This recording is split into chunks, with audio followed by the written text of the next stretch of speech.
Oke, di video ini akan dibahas mengenai 10 soal pengetahuan kuantitatif untuk persiapan UTBK. UTBK ini sendiri ya ditujukan untuk bagi Anda yang mau masuk universitas negeri.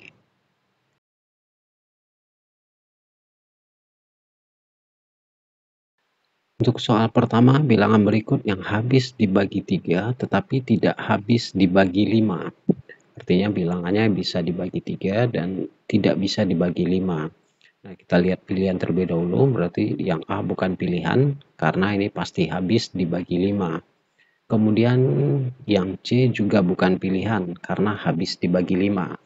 Ciri-ciri bilangan yang habis dibagi 5 adalah yang berakhiran 0 dan berakhiran 5. Sekarang kita lihat untuk bilangan yang habis dibagi 3. Nah, ciri-ciri bilangan yang habis dibagi 3 adalah jumlah dari setiap digitnya tersebut merupakan kelipatan 3.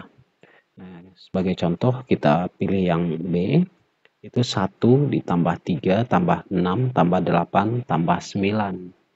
Ini diperoleh hasilnya 27. 27 merupakan kelipatan 3. Maka ini habis dibagi 3. Selanjutnya pilihan yang D. Yang D di sini 1 tambah 5 tambah 2 tambah 2 tambah 3. 6 berarti ini jumlahnya adalah 13. Artinya tidak habis dibagi 3. Kemudian yang E. 2 tambah 0 tambah 5 tambah 7 tambah 9. Berarti di sini jumlahnya jika dijumlahkan diperoleh 23. Ini juga tidak habis dibagi 3. Maka bilangan yang habis dibagi 3 tetapi tidak habis dibagi 5, jawabannya adalah yang B.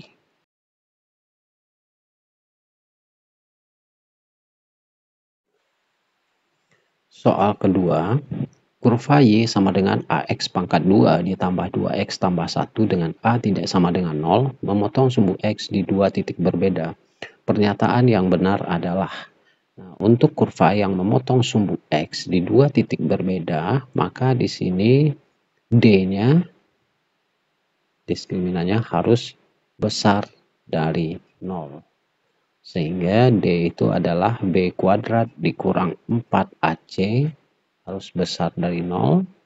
B-nya adalah 2 kuadrat 4A kali 1, besar dari 0.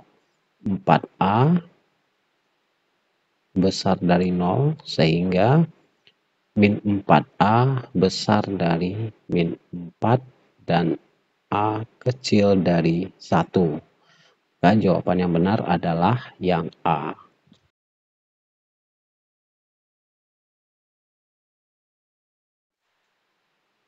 Soal ketiga. Nah, soalnya masih berhubungan dengan soal pertama tadi. Yang diminta adalah pernyataan yang benar. Nah, karena ini memotong sumbu X di dua titik berbeda, sebelumnya kita udah tahu bahwasanya A-nya itu kecil dari 1. Nah, untuk kurva terbuka ke atas dan kurva terbuka ke bawah, artinya itu adalah A-nya di sini positif dan di sini A-nya negatif. Sementara kita memiliki A yang kecil dari 1. Nah, berarti ini tidak bisa dipastikan, sebab untuk yang kecil dari 1 bisa saja dia terbuka ke atas. Nah, contohnya misalkan A-nya di sini adalah setengah. Ya, ini kan syaratnya kecil dari 1 dan positif. Sementara kalau kita ambil A-nya sama dengan negatif 2, maka kurvanya terbuka ke bawah. Dan ini juga memenuhi syarat memotong sumbu X di dua titik berbeda. Sehingga ini tidak dapat dipastikan. Kemudian untuk titik puncak kurva itu bisa di mana saja. Tidak harus di kuadran 1 untuk pilihan yang E. Berarti A dan B salah, E juga salah. Selanjutnya kurva memotong sumbu Y positif atau kurva memotong sumbu Y negatif. Nah, di sini kita akan buktikan. Untuk kurva memotong sumbu Y, ya, artinya X-nya sama dengan 0. Kita tulis di sini memotong sumbu Y, maka di sini X sama dengan 0. Sehingga kalau kita substitusikan, Y sama dengan A kali 0 pangkat 2 ditambah 2 kali 0 ditambah 1. Y sama dengan 1. Maka dia memotong sumbu Y positif. Berarti jawaban yang benar adalah yang C.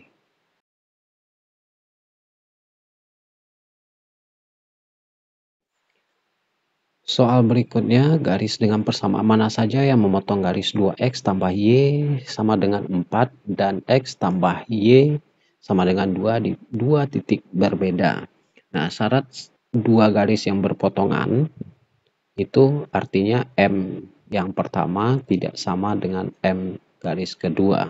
Nah, kita lihat di sini, kita cari gradien untuk 2X ditambah Y. Tambah Y sama dengan 4, berarti Y sama dengan negatif 2X tambah 4. Gradiennya adalah negatif 2. Kemudian untuk X tambah 2Y sama dengan 2. 2Y sama dengan min X tambah 2.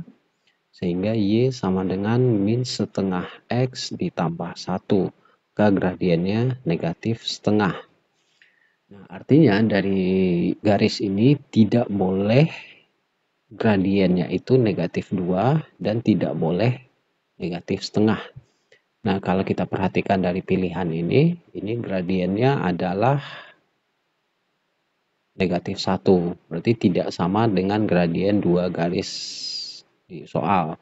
Artinya ini akan memotong di 2 titik berbeda. Kemudian untuk yang kedua, gradiennya adalah 1. Berarti tidak sama dengan 2 garis di atas, maka dia memotong di 2 titik berbeda. Selanjutnya, yang ketiga, gradiennya adalah 3. Tidak sama, maka memotong di 2 titik yang berbeda. Dan yang keempat, gradiennya adalah negatif 2. Wah, ini ternyata sama dengan garis yang ini. Artinya ini tidak akan memotong garis ini. Ketika gradiennya sama seperti ini, maka hubungannya adalah garisnya sejajar atau berimpit. Maka di sini jawaban yang benar untuk kedua garis ini yang memotong di 2 titik berbeda, yaitu 1, 2, dan 3.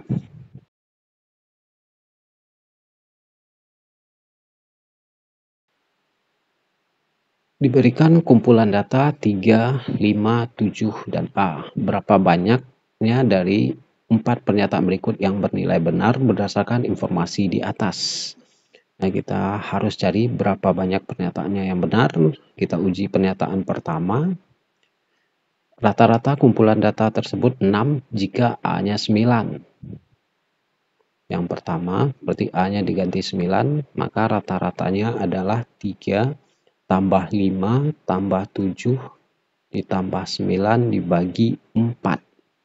Ini akan diperoleh 14 per 4. Diperoleh 3, sekian. Berarti rata-ratanya bukan 6. Artinya ini pernyataan yang salah. Yang pertama, kita uji pernyataan kedua. Median kumpulan data tersebut 5 jika A-nya 7. Datanya 3, 5, 7, dan A-nya diganti 7. Sehingga mediannya di sini adalah 5 tambah 7 per 2.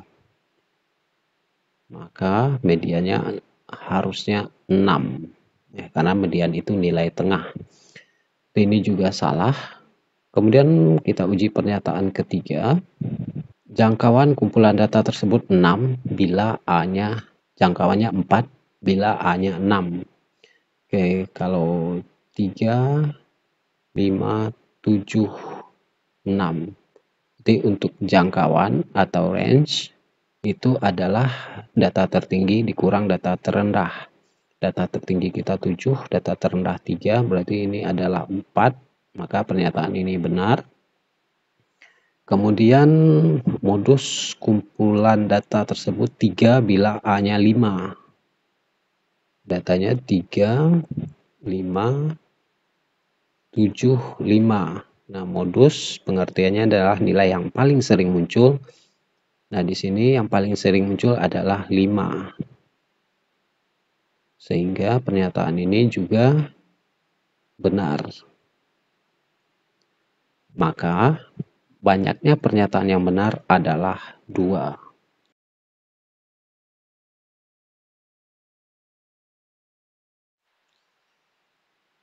3 bola diambil dari sebuah kotak yang berisi 3 bola merah dan 2 bola putih. Misalkan B menyatakan kejadian terambilnya 2 bola merah dan 1 bola putih, dan PB menyatakan peluang kejadian B. Nah, berdasarkan informasi yang diberikan, manakah hubungan antara kuantitas P dan Q yang benar? Untuk menyelesaikan soal ini, tentu kita harus cari peluang dari kejadian B. Nah, untuk rumus peluang itu adalah yang kita mau per semua kemungkinan. Semua kemungkinan di sini ada 5 bola, yakni 3 merah dan 2 putih. Mau diambil 3. Berarti untuk menghitungnya kita bisa menghitung dengan 5 kombinasi 3. Dan dihitung akan diperoleh ini 10. Sementara yang kita inginkan 2 bola merah dan 1 bola putih, di mana bola merah itu dari 3 yang tersedia diambil 2, 3 kombinasi 2, dilanjutkan dengan 2 putih yang akan diambil 1. Nah, kenapa kali? Ya, agar lebih sederhana atau pengertian sederhananya karena di sini ada kata dan. Nah, ini kita lanjutkan menghitung 3 kombinasi 2 dikali 2 kombinasi 1, maka ini diperoleh hasilnya adalah 6. Sehingga P yang menyatakan peluang kejadian B adalah 6/10. Maka pernyataannya adalah P besar dari Q, di mana Q-nya adalah diberikan 3/10. Artinya jawabannya adalah di pilihan pertama.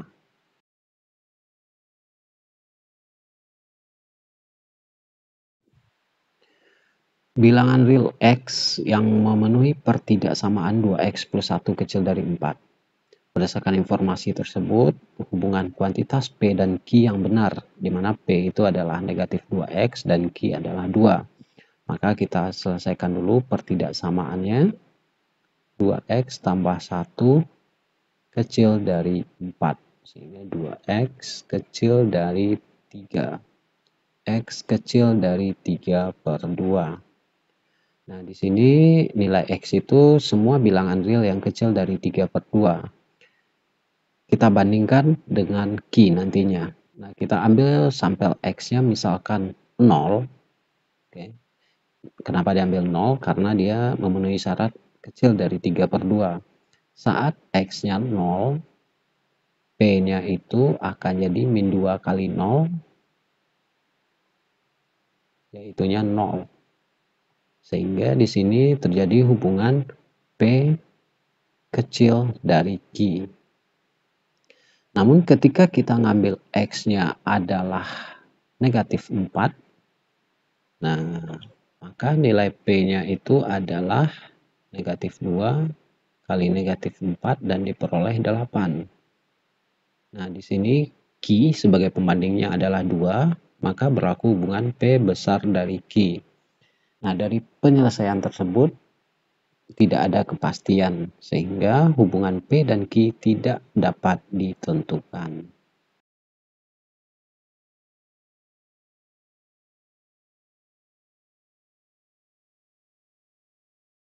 P dan Q berturut-turut terletak pada rusuk AB dan BC. Kubus ABCD EFGH dengan AP banding PB 1/2, artinya titik P itu ada di AB, dan BQ banding QC 1/1. Manakah dari pernyataan berikut yang bernilai benar berdasarkan informasi di atas. Nah, kita definisikan terlebih dahulu titik P-nya. AP banding PB 1 banding 2. Artinya dia di AB. Kita andaikan rusuk kubusnya 1.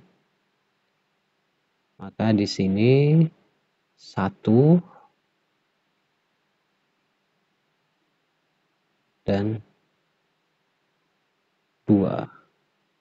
Berarti di sini 1/3, 2/3. Kemudian BQ dan QC 1 banding 1. Berarti perbandingannya sama. Karena rusuknya 1, berarti di sini 1/2, 1/2. Ini tadi titik P, di sini titik Q. Kita uji pernyataan pertama. Perbandingan volume 5 PBQF dan volume kubus ABCDFGH 1 banding 18. Kita hitung volume 5 PBQF.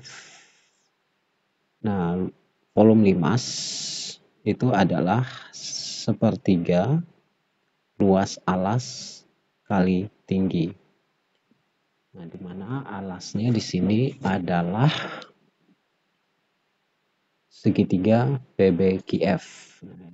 Kira-kira gambar limasnya seperti ini.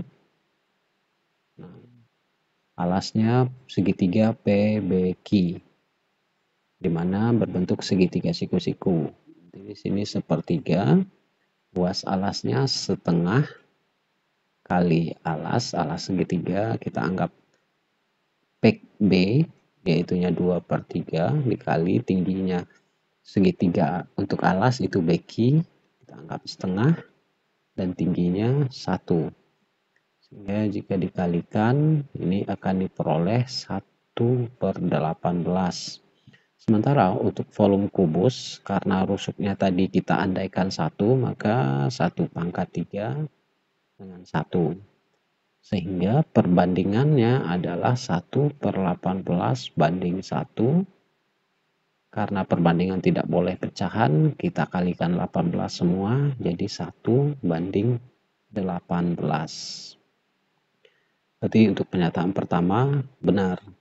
Kemudian pernyataan kedua, perbandingan luas segitiga PBQ dengan persegi ABCD. Nah, luas segitiga PBQ adalah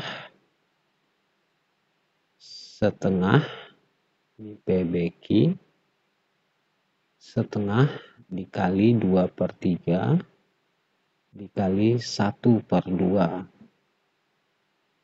Ini 1/6. Sementara luas persegi ABCD adalah, karena berbentuk persegi berarti 1/2, sehingga perbandingannya adalah 1/6 banding 1. Dikali 6, maka akan diperoleh 1 banding 6. Artinya pernyataan 1 dan 2 benar.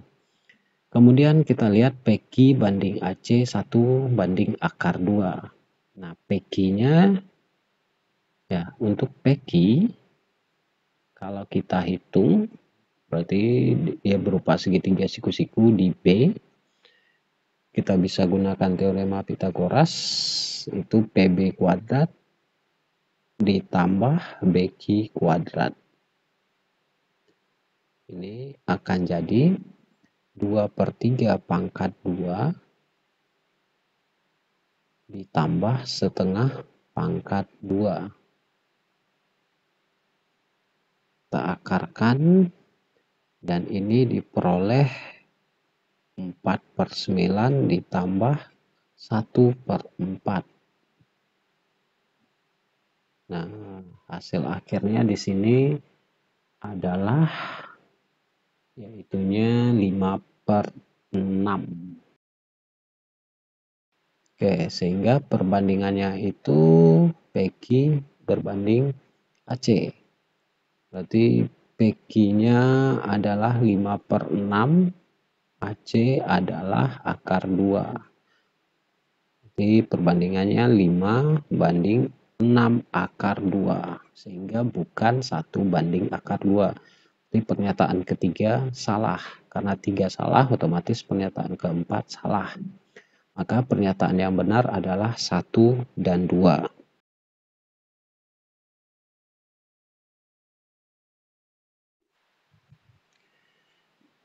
Diketahui segitiga ABC dengan sudut B 30 derajat. Apakah segitiga ABC siku-siku? Nah, di sini diberikan dua pernyataan. Pernyataan 1, sudut A dikurang sudut C 20 derajat, kemudian sudut A kecil dari sudut C kecil dari sudut A. Karena di sini kita cari persamaan untuk yang diketahui ini. Segitiga ABC dengan sudut B 30 derajat. Karena dalam suatu segitiga, jumlah sudutnya adalah 180 derajat. Sehingga sudut A ditambah sudut B ditambah sudut C sama dengan 180 derajat. Karena sudut B-nya ini 30 derajat, maka sudut A ditambah sudut C adalah 150 derajat. Nah, di sini kita memiliki satu persamaan. Nah, untuk pernyataannya, putuskan apakah persamaan 1 dan 2 cukup untuk menjawab pertanyaan berikut. Nah, kita uji pernyataan pertama. Nah, untuk pernyataan pertama, kita memiliki dari soal sudut A tambah sudut C itu 150 derajat. Kemudian kita diberi tambahan sudut A dikurang sudut C sama dengan 20 derajat. Ternyata di sini dua variabel ya. Persamaan ini dua variabel dengan dua persamaan, sehingga ini kita bisa hitung dengan eliminasi dan substitusi, diperoleh A berapa dan diperoleh C berapa. Maka pernyataan 1 cukup ya. 1 saja cukup untuk menyelesaikan soal. Kemudian untuk pernyataan kedua, karena ini sebuah pertidaksamaan yang tidak ada nilainya, oke, karena ini pertidaksamaan, kemudian kita memiliki satu persamaan. Maka pernyataan 2 saja tidak cukup untuk menjawab pertanyaan. Sehingga jawabannya yang benar adalah yang A.